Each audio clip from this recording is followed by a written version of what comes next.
Bismillahirrahmanirrahim. Assalamualaikum warahmatullahi ta'ala wabarakatuh.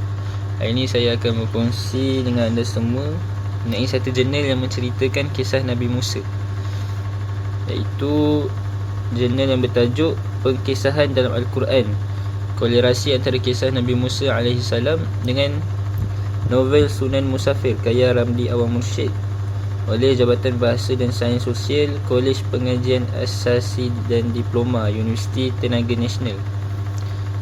Jadi kajian ini bertujuan meneliti persamaan, iaitu kolerasi antara kisah Nabi Musa AS dalam Al-Quran dengan watak utama dalam novel Sunan Musafir karya Ramli Awang Mursyid, iaitu Laksmana Sunan. Penyelidikan bentuk kualitatif ini menggunakan metod analisis tematik terhadap bahan kajian. Jadi Al-Quran mengandungi banyak kisah para Nabi dan umat dahulu yang berfungsi sebagai teladan dan pelajaran.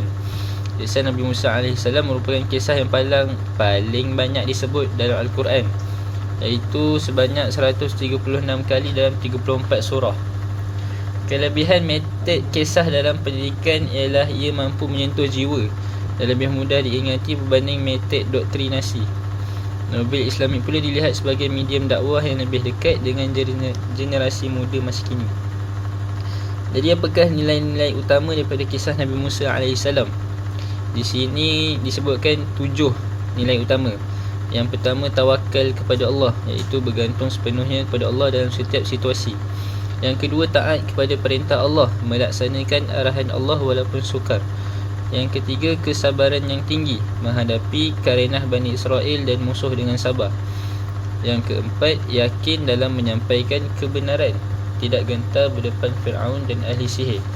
Yang kelima, lemah lembut dalam berdakwah, berucap dengan sopan walaupun kepada musuh, iaitu Fir'aun.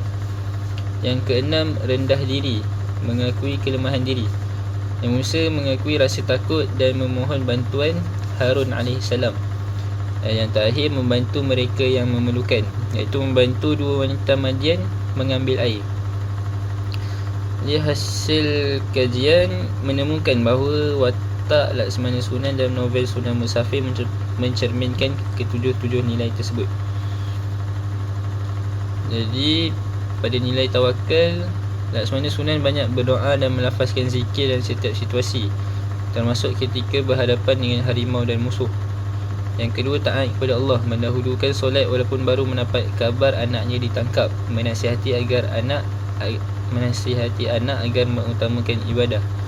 Yang ketiga, kesabaran, tetap tenang dan berzikir ketika digetak musuh atau melihat anak yang cedera, mengawal amarah dengan istighfar. Yang keempat, yakin menyampaikan kebenaran, menawarkan Al-Quran sebagai tebusan anaknya dan menyeru musuh kepada Allah tanpa rasa takut. Yang kelima, lemah lembut berdakwah, menasihati anak dengan baik sebelum berangkat, memaafkan musuh yang kecundang dan berdakwah kepadanya dengan lembut. Yang keenam, rendah diri, tidak membanggakan kelebihan diri, meminta maaf jika dianggap melanggar batas, melarang rakan mencederakan makhluk halus yang membantu.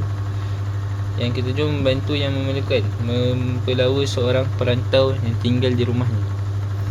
Jadi kesimpulannya,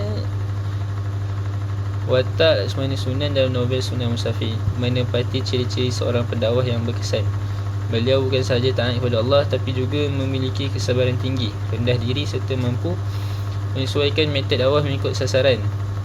Kajian ini membuktikan bahawa adaptasi kisah Al-Quran dalam konteks semasa mampu dilakukan dengan lebih kreatif dan menarik.